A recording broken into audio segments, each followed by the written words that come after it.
ekonomikisht dhe kemi prindër që ndoshta nuk janë mirë ekonomikisht ose i takojnë ndihmës sociale.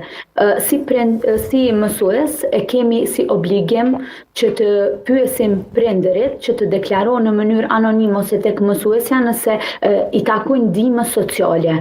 Dhe kemi brenda klasës prindër të cilët mbulojnë ndoshta këto shpenzime apo ndihmojnë njëri tjetrin në rast se ka nevojë pa u ditur emri i tyre dhe pa u vënë pas se kush është ai i cili po kërkon ndihmë.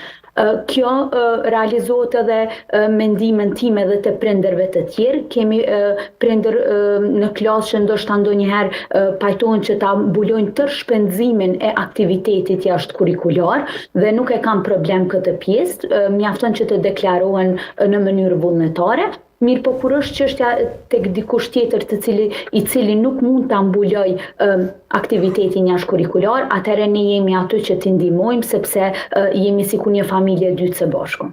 Po, dhe ja herë nëse flasim